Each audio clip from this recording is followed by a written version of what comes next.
Good morning student. मैं आप लोगों को चंद्रग्रहण नामक पाठ का सब प्रसंग व्याख्या करा देते हैं। चंद्रग्रहण से लौटती बेर का उसके प्रमुख लेखक केदारनाथ अग्रवाल जी। अब सबसे पहले आ जाते हैं सप्रसंग व्याख्या। संदर्भ सबसे पहले लिखते हैं संदर्भ पहले लिखेंगे। संदर्भ कौन से पाठ से और कौन से कवि हैं, राइटर हैं, उसको लिखते हैं। तो संदर्भ में लिखेंगे प्रस्तुत पद्यांश। ये पद्य खंड है तो इसको लिखेंगे प्रस्तुत पद्यांश हमारे पाठ्य पुस्तक हिंदी के चंद्रग्रहण से लौटती बेर नामक पाठ से अवतरित किया गया है, जिसके प्रमुख कवि केदारनाथ अग्रवाल जी हैं। अब उसके बाद आ जाते हैं प्रसंग में किसके बारे में बताया है उसको लिखा जाता है, किसके बारे में पढ़ना है उसको लिखा जाता है। तो प्रस्तुत पद्यांश में कवि ने हरे रंग का चना और अलसी के पौधों को देखकर जो अपनी प्रतिक्रिया या मनोदशा को व्यक्त किया है उसको इस पद्यांश में लिखा गया है। तो प्रस्तुत पद्यांश में कवि ने हरे रंग का चना और अलसी को देखकर अपनी मनोदशा व्यक्त कर रहा है। अब आ जाते हैं व्याख्या। देख आया चंद्रग्रहण, तो कौन कहते हैं? कवि केदारनाथ अग्रवाल जी।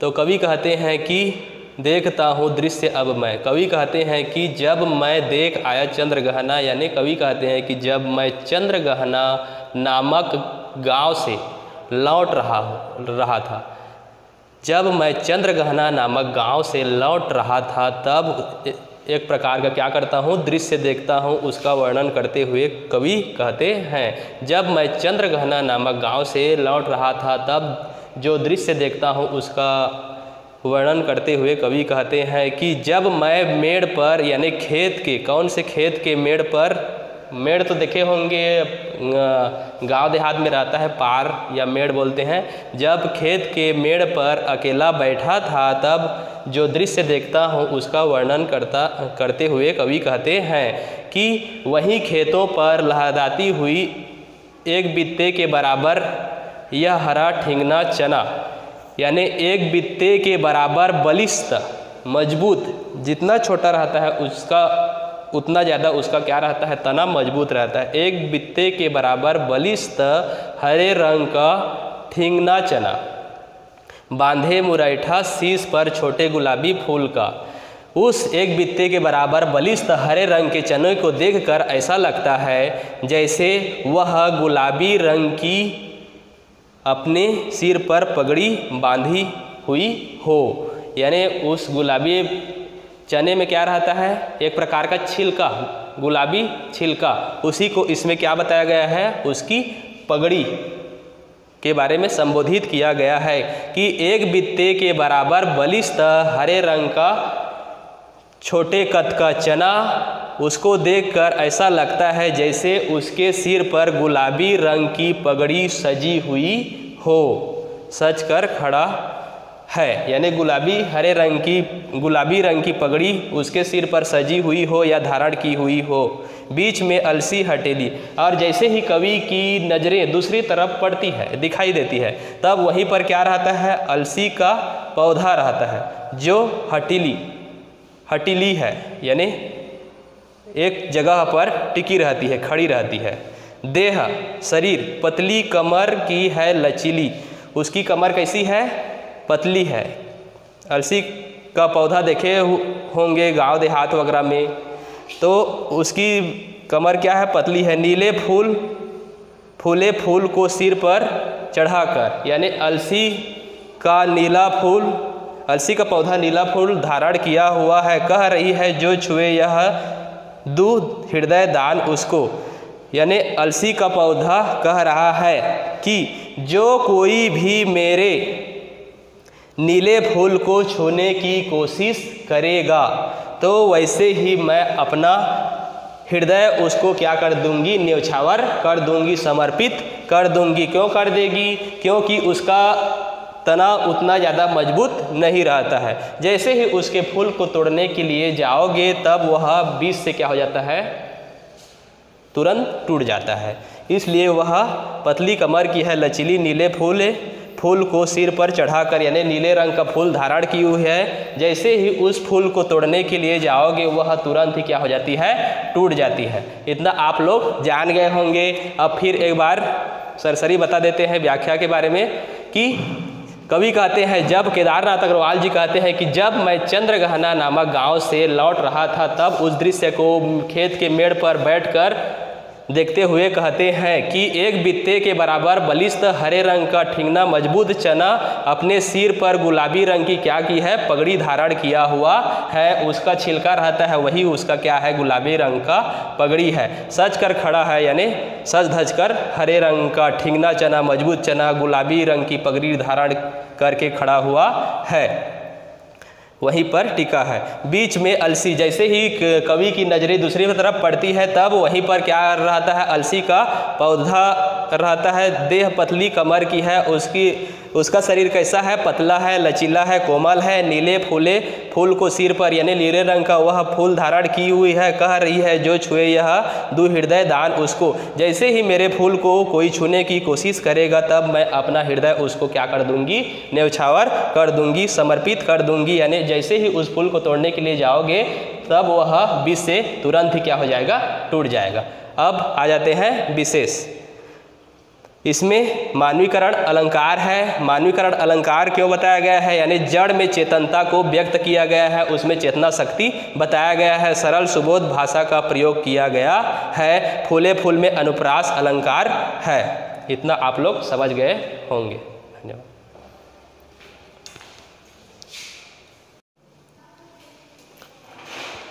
गुड मॉर्निंग स्टूडेंट, मैं आप लोगों को चंद्रगहना नामक पाठ का सब प्रसंग व्याख्या करा देते हैं। चंद्रगहना से लौटती बेर का उसके प्रमुख लेखक केदारनाथ अग्रवाल जी। अब सबसे पहले आ जाते हैं सप्रसंग व्याख्या। संदर्भ सबसे पहले लिखते हैं। संदर्भ पहले लिखेंगे, संदर्भ कौन से पाठ से और कौन से कवि हैं, राइटर हैं, उसको लिखते हैं। तो संदर्भ में लिखेंगे प्रस्तुत पद्यांश। ये पद्य खंड है तो इसको लिखेंगे प्रस्तुत पद्यांश हमारे पाठ्य पुस्तक हिंदी के चंद्रगहना से लौटती बेर नामक पाठ से अवतरित किया गया है, जिसके प्रमुख कवि केदारनाथ अग्रवाल जी हैं। अब उसके बाद आ जाते हैं प्रसंग। प्रसंग में किसके बारे में बताया है उसको लिखा जाता है, किसके बारे में पढ़ना है उसको लिखा जाता है। तो प्रस्तुत पद्यांश में कवि ने हरे रंग का चना और अलसी के पौधों को देखकर जो अपनी प्रतिक्रिया या मनोदशा को व्यक्त किया है उसको इस पद्यांश में लिखा गया है। तो प्रस्तुत पद्यांश में कवि ने हरे रंग का चना और अलसी को देखकर अपनी मनोदशा व्यक्त कर रहा है। अब आ जाते हैं व्याख्या। देख आया चंद्रगहना, तो कौन कहते हैं, कवि केदारनाथ अग्रवाल जी। तो कवि कहते हैं कि देखता हूँ दृश्य अब मैं। कवि कहते हैं कि जब मैं देख आया चंद्रगहना, यानी कवि कहते हैं कि जब मैं चंद्रगहना नामक गांव से लौट रहा था, जब मैं चंद्रगहना नामक गांव से लौट रहा था तब एक प्रकार का क्या करता हूँ, दृश्य देखता हूँ, उसका वर्णन करते हुए कवि कहते हैं। जब मैं चंद्रगहना नामक गांव से लौट रहा था तब जो दृश्य देखता हूँ उसका वर्णन करते हुए कवि कहते हैं कि जब मैं मेड़ पर, यानी खेत के, कौन से खेत के मेड़ पर, मेड़ तो देखे होंगे गांव देहात में रहता है, पार या मेड़ बोलते हैं। जब खेत के मेड़ पर अकेला बैठा था तब जो दृश्य देखता हूँ उसका वर्णन करते हुए कवि कहते हैं कि वहीं खेतों पर लहराती हुई एक बित्ते के बराबर यह हरा ठिंगना चना, यानी एक बित्ते के बराबर बलिष्ठ मजबूत, जितना छोटा रहता है उसका उतना ज़्यादा उसका क्या रहता है, तना मजबूत रहता है। एक बित्ते के बराबर बलिष्ठ हरे रंग का ठिंगना चना, बांधे मुरैठा शीश पर छोटे गुलाबी फूल का। उस एक बित्ते के बराबर बलिष्ठ हरे रंग के चने को देखकर ऐसा लगता है जैसे वह गुलाबी रंग की अपने सिर पर पगड़ी बांधी हुई हो।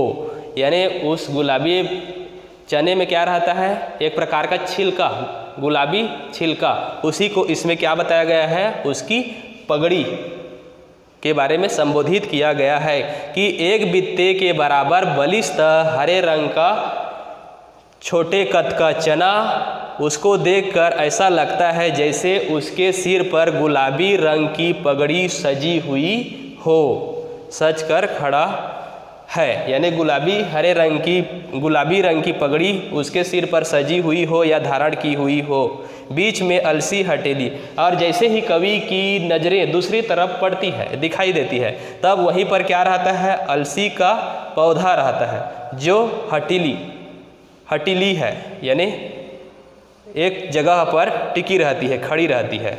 देह शरीर पतली, कमर की है लचीली, उसकी कमर कैसी है, पतली है।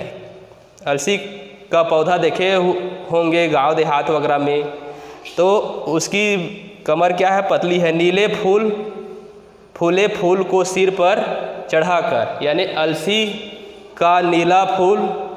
का पौधा नीला फूल धारण किया हुआ है। कह रही है जो छुए यह दूध हृदय दान उसको, यानी अलसी का पौधा कह रहा है कि जो कोई भी मेरे नीले फूल को छूने की कोशिश करेगा तो वैसे ही मैं अपना हृदय उसको क्या कर दूंगी, न्यौछावर कर दूंगी, समर्पित कर दूंगी। क्यों कर देगी, क्योंकि उसका तना उतना ज़्यादा मजबूत नहीं रहता है। जैसे ही उसके फूल को तोड़ने के लिए जाओगे तब वह बीज से क्या हो जाता है, तुरंत टूट जाता है। इसलिए वह पतली कमर की है, लचीली, नीले फूल को सिर पर चढ़ाकर, यानी नीले रंग का फूल धारण की हुई है। जैसे ही उस फूल को तोड़ने के लिए जाओगे वह तुरंत ही क्या हो जाती है, टूट जाती है। इतना आप लोग जान गए होंगे। अब फिर एक बार सरसरी बता देते हैं व्याख्या के बारे में कि कवि कहते हैं, जब केदारनाथ अग्रवाल जी कहते हैं कि जब मैं चंद्रगहना नामक गांव से लौट रहा था तब उस दृश्य को खेत के मेड़ पर बैठकर देखते हुए कहते हैं कि एक बित्ते के बराबर बलिष्ठ हरे रंग का ठिंगना मजबूत चना अपने सिर पर गुलाबी रंग की क्या की है, पगड़ी धारण किया हुआ है। उसका छिलका रहता है, वही उसका क्या है, गुलाबी रंग का पगड़ी है। सज कर खड़ा है, यानी सज धज कर हरे रंग का ठिंगना चना, मजबूत चना, गुलाबी रंग की पगड़ी धारण करके खड़ा हुआ है, वहीं पर टिका है। बीच में अलसी, जैसे ही कवि की नज़रें दूसरी तरफ पड़ती है तब वहीं पर क्या रहता है, अलसी का पौधा रहता है। देह पतली कमर की है, उसका शरीर कैसा है, पतला है, लचीला है, कोमल है। नीले फूल को सिर पर, यानी नीले रंग का वह फूल धारण की हुई है। कह रही है जो छुए यह दू हृदय दान उसको, जैसे ही मेरे फूल को कोई छूने की कोशिश करेगा तब मैं अपना हृदय उसको क्या कर दूंगी, न्यौछावर कर दूंगी, समर्पित कर दूंगी। यानी जैसे ही उस फूल को तोड़ने के लिए जाओगे तब वह बीज से तुरंत ही क्या हो जाएगा, टूट जाएगा। अब आ जाते हैं विशेष। इसमें मानवीकरण अलंकार है। मानवीकरण अलंकार क्यों बताया गया है, यानी जड़ में चेतनता को व्यक्त किया गया है, उसमें चेतना शक्ति बताया गया है। सरल सुबोध भाषा का प्रयोग किया गया है। फूले फूल में अनुप्रास अलंकार है। इतना आप लोग समझ गए होंगे। धन्यवाद।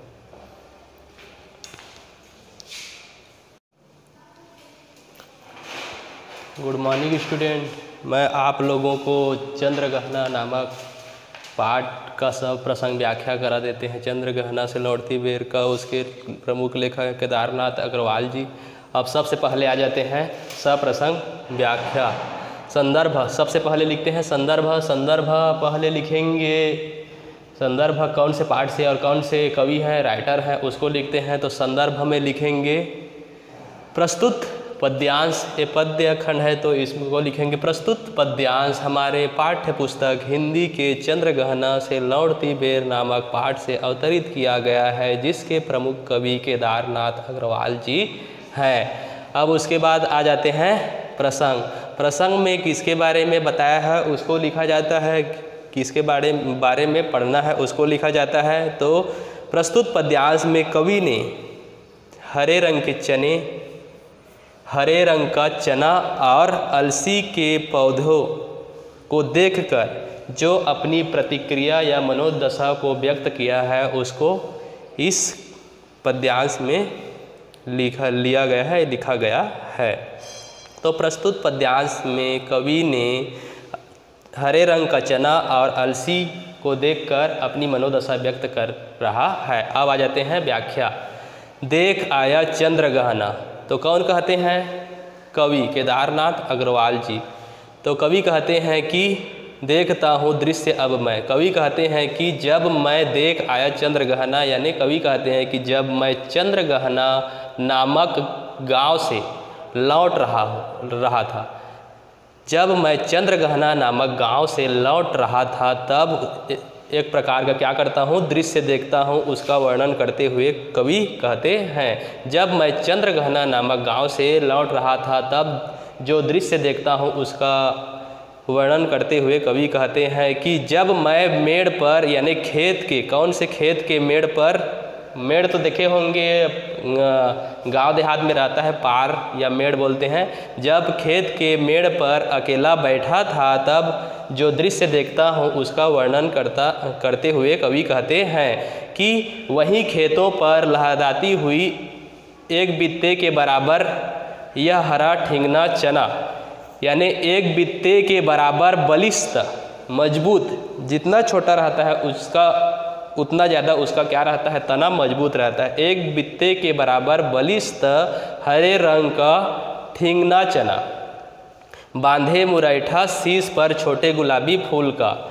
उस एक बित्ते के बराबर बलिष्ठ हरे रंग के चने को देखकर ऐसा लगता है जैसे वह गुलाबी रंग की अपने सिर पर पगड़ी बांधी हुई हो। यानी उस गुलाबी चने में क्या रहता है? एक प्रकार का छिलका, गुलाबी छिलका, उसी को इसमें क्या बताया गया है? उसकी पगड़ी के बारे में संबोधित किया गया है कि एक बित्ते के बराबर बलिष्ठ हरे रंग का छोटे कद का चना, उसको देखकर ऐसा लगता है जैसे उसके सिर पर गुलाबी रंग की पगड़ी सजी हुई हो, सज कर खड़ा है। यानी गुलाबी रंग की पगड़ी उसके सिर पर सजी हुई हो या धारण की हुई हो, बीच में अलसी हटेली। और जैसे ही कवि की नज़रें दूसरी तरफ पड़ती है, दिखाई देती है, तब वहीं पर क्या रहता है? अलसी का पौधा रहता है जो हटीली है, यानी एक जगह पर टिकी रहती है, खड़ी रहती है। देह शरीर पतली कमर की है लचीली, उसकी कमर कैसी है? पतली है। अलसी का पौधा देखे होंगे गांव देहात वगैरह में, तो उसकी कमर क्या है? पतली है। नीले फूले फूल को सिर पर चढ़ाकर, यानी अलसी का पौधा नीला फूल धारण किया हुआ है। कह रही है जो छुए यह दूध हृदय दान उसको, यानी अलसी का पौधा कह रहा है कि जो कोई भी मेरे नीले फूल को छूने की कोशिश करेगा, तो वैसे ही मैं अपना हृदय उसको क्या कर दूंगी? न्यौछावर कर दूंगी, समर्पित कर दूंगी। क्यों कर देगी? क्योंकि उसका तना उतना ज़्यादा मजबूत नहीं रहता है। जैसे ही उसके फूल को तोड़ने के लिए जाओगे, तब वह बीच से क्या हो जाता है? तुरंत टूट जाता है। इसलिए वह पतली कमर की है, लचीली, नीले फूल को सिर पर चढ़ाकर, यानी नीले रंग का फूल धारण की हुई है। जैसे ही उस फूल को तोड़ने के लिए जाओगे, वह तुरंत ही क्या हो जाती है? टूट जाती है। इतना आप लोग जान गए होंगे। अब फिर एक बार सरसरी बता देते हैं व्याख्या के बारे में कि कवि कहते हैं, जब केदारनाथ अग्रवाल जी कहते हैं कि जब मैं चंद्रगहना नामक गांव से लौट रहा था, तब उस दृश्य को खेत के मेड़ पर बैठकर देखते हुए कहते हैं कि एक बित्ते के बराबर बलिष्ठ हरे रंग का ठिंगना मजबूत चना अपने सिर पर गुलाबी रंग की क्या की है? पगड़ी धारण किया हुआ है। उसका छिलका रहता है, वही उसका क्या है? गुलाबी रंग का पगड़ी है। सज कर खड़ा है, यानी सज धज कर हरे रंग का ठिंगना चना, मजबूत चना, गुलाबी रंग की पगड़ी धारण करके खड़ा हुआ है, वहीं पर टिका है। बीच में अलसी, जैसे ही कवि की नज़रें दूसरी तरफ पड़ती है, तब वहीं पर क्या रहता है? अलसी का पौधा रहता है, देह पतली कमर की है, उसका शरीर कैसा है, पतला है, लचीला है, कोमल है, नीले फूले फूल को सिर पर यानी नीले रंग का वह फूल धारण की हुई है। कह रही है जो छुए यह दू हृदय दान उसको। जैसे ही मेरे फूल को कोई छूने की कोशिश करेगा तब मैं अपना हृदय उसको क्या कर दूंगी, न्यौछावर कर दूंगी, समर्पित कर दूंगी। यानी जैसे ही उस फूल को तोड़ने के लिए जाओगे तब वह विष से तुरंत ही क्या हो जाएगा, टूट जाएगा। अब आ जाते हैं विशेष। इसमें मानवीकरण अलंकार है। मानवीकरण अलंकार क्यों बताया गया है, यानी जड़ में चेतनता को व्यक्त किया गया है, उसमें चेतना शक्ति बताया गया है। सरल सुबोध भाषा का प्रयोग किया गया है। फूले फूल में अनुप्रास अलंकार है। इतना आप लोग समझ गए होंगे। धन्यवाद। गुड मॉर्निंग स्टूडेंट, मैं आप लोगों को इकाई 1 के पहले अध्याय जीवन नहीं मरा करता पाठ का पहले इंट्रोडक्शन करा देते हैं, उसके बारे में जानकारी दे देते हैं कि उनका जीवन परिचय कैसा था। गोपाल दास नीरज जी का जन्म 4 जनवरी सन 1925 को इटावा उत्तर प्रदेश के पुरावली नामक गांव में उनका जन्म हुआ था। वहीं पर ही उन्होंने प्रारंभिक शिक्षा की, फिर आगे की पढ़ाई के लिए बाहर गए। वे प्रमुख गीतकार के रूप में भी जाने जाते हैं, इसलिए उनका महत्वपूर्ण स्थान भी रहा है। वे प्रसिद्ध काव्य कविताओं का संलग्न भी किए हैं और अनेक कविता भी लिखे हैं जो लोगों के अंदर उनकी कविताएं आशा का संचार भी करती हैं।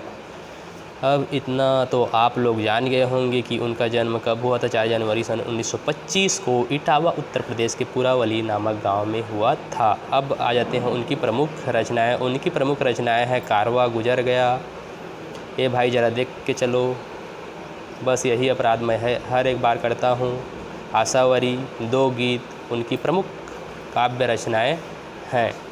अब आ जाते हैं उनकी भाषा शैली कैसी है।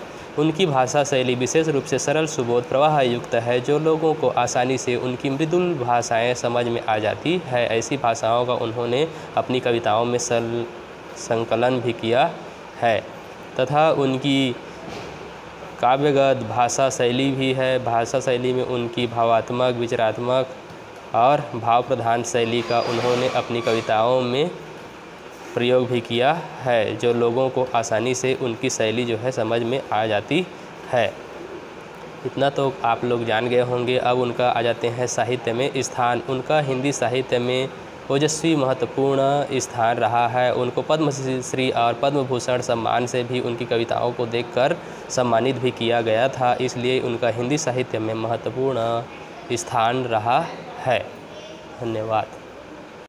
गुड मॉर्निंग स्टूडेंट, मैं आप लोगों को इकाई 1 के पहले अध्याय जीवन नहीं मरा करता पाठ का पहले इंट्रोडक्शन करा देते हैं, उसके बारे में जानकारी दे देते हैं कि उनका जीवन परिचय कैसा था। गोपाल दास नीरज जी का जन्म 4 जनवरी सन 1925 को इटावा उत्तर प्रदेश के पुरावली नामक गांव में उनका जन्म हुआ था। वहीं पर ही उन्होंने प्रारंभिक शिक्षा की, फिर आगे की पढ़ाई के लिए बाहर गए। वे प्रमुख गीतकार के रूप में भी जाने जाते हैं, इसलिए उनका महत्वपूर्ण स्थान भी रहा है। वे प्रसिद्ध काव्य कविताओं का संलग्न भी किए हैं और अनेक कविता भी लिखे हैं, जो लोगों के अंदर उनकी कविताएं आशा का संचार भी करती हैं। अब इतना तो आप लोग जान गए होंगे कि उनका जन्म कब हुआ था। 4 जनवरी सन 1925 को इटावा उत्तर प्रदेश के पुरावली नामक गांव में हुआ था। अब आ जाते हैं उनकी प्रमुख रचनाएं। उनकी प्रमुख रचनाएं हैं कारवा गुजर गया, ए भाई ज़रा देख के चलो, बस यही अपराध मैं हर एक बार करता हूँ, आशावरी, 2 गीत उनकी प्रमुख काव्य रचनाएं हैं। अब आ जाते हैं उनकी भाषा शैली कैसी है। उनकी भाषा शैली विशेष रूप से सरल सुबोध प्रवाह युक्त है, जो लोगों को आसानी से उनकी मृदुल भाषाएं समझ में आ जाती है। ऐसी भाषाओं का उन्होंने अपनी कविताओं में संकलन भी किया है तथा उनकी काव्यगत भाषा शैली भी है। भाषा शैली में उनकी भावात्मक, विचारात्मक और भाव प्रधान शैली का उन्होंने अपनी कविताओं में प्रयोग भी किया है, जो लोगों को आसानी से उनकी शैली जो है समझ में आ जाती है। इतना तो आप लोग जान गए होंगे। अब उनका आ जाते हैं साहित्य में स्थान। उनका हिंदी साहित्य में ओजस्वी महत्वपूर्ण स्थान रहा है। उनको पद्मश्री और पद्म भूषण सम्मान से भी उनकी कविताओं को देखकर सम्मानित भी किया गया था, इसलिए उनका हिंदी साहित्य में महत्वपूर्ण स्थान रहा है। धन्यवाद। गुड मॉर्निंग स्टूडेंट, मैं आप लोगों को इकाई 1 के पहले अध्याय जीवन नहीं मरा करता पाठ का पहले इंट्रोडक्शन करा देते हैं, उसके बारे में जानकारी दे देते हैं कि उनका जीवन परिचय कैसा था। गोपाल दास नीरज जी का जन्म 4 जनवरी सन 1925 को इटावा उत्तर प्रदेश के पुरावली नामक गांव में उनका जन्म हुआ था। वहीं पर ही उन्होंने प्रारंभिक शिक्षा की, फिर आगे की पढ़ाई के लिए बाहर गए। वे प्रमुख गीतकार के रूप में भी जाने जाते हैं, इसलिए उनका महत्वपूर्ण स्थान भी रहा है। वे प्रसिद्ध काव्य कविताओं का संलग्न भी किए हैं और अनेक कविता भी लिखे हैं, जो लोगों के अंदर उनकी कविताएं आशा का संचार भी करती हैं। अब इतना तो आप लोग जान गए होंगे कि उनका जन्म कब हुआ था। 4 जनवरी सन 1925 को इटावा उत्तर प्रदेश के पुरावली नामक गांव में हुआ था। अब आ जाते हैं उनकी प्रमुख रचनाएं। उनकी प्रमुख रचनाएं हैं कारवा गुजर गया, ए भाई ज़रा देख के चलो, बस यही अपराध मैं हर एक बार करता हूँ, आशावरी, 2 गीत उनकी प्रमुख काव्य रचनाएं हैं। अब आ जाते हैं उनकी भाषा शैली कैसी है। उनकी भाषा शैली विशेष रूप से सरल, सुबोध, प्रवाह युक्त है, जो लोगों को आसानी से उनकी मृदुल भाषाएं समझ में आ जाती है। ऐसी भाषाओं का उन्होंने अपनी कविताओं में संकलन भी किया है तथा उनकी काव्यगत भाषा शैली भी है। भाषा शैली में उनकी भावात्मक, विचारात्मक और भाव प्रधान शैली का उन्होंने अपनी कविताओं में प्रयोग भी किया है, जो लोगों को आसानी से उनकी शैली जो है समझ में आ जाती है। इतना तो आप लोग जान गए होंगे। अब उनका आ जाते हैं साहित्य में स्थान। उनका हिंदी साहित्य में ओजस्वी महत्वपूर्ण स्थान रहा है। उनको पद्मश्री और पद्म भूषण सम्मान से भी उनकी कविताओं को देखकर सम्मानित भी किया गया था, इसलिए उनका हिंदी साहित्य में महत्वपूर्ण स्थान रहा है। धन्यवाद।